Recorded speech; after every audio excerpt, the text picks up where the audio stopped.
നാം തീരുമാനിച്ചു കഴിഞ്ഞു. എന്ത് വില കൊടുത്തും ക്ഷേത്രകാര്യങ്ങൾ നാം വ്യവസ്ഥപ്പെടുത്തും. തമ്പുരാന്റെ വാക്കും പോക്കും അത്ര പന്തിയല്ലല്ലോ കുമാരൻ പോറ്റി അദ്ദേഹം. ഇനി ഇദ്ദേഹം വല്ല കടന്ന പ്രയോഗത്തിന് മുതിർന്നേക്കുമോ? 8 യോഗത്തിലെ പോറ്റിമാർക്ക് കൂച്ചുവിലങ്ങിടണം. അടിയൻ.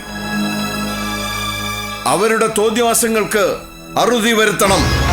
ചില കാര്യങ്ങൾ മുന്നോട്ട് നീക്കാം. അതെ, അങ്ങനെ തന്നെ.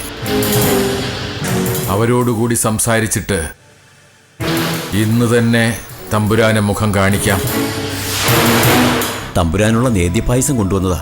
ശ്രീപത്മനാഭസ്വാമി ക്ഷേത്രത്തിൽ നിന്ന് പോറ്റി തിരുവടികൾ തന്നയിച്ചു.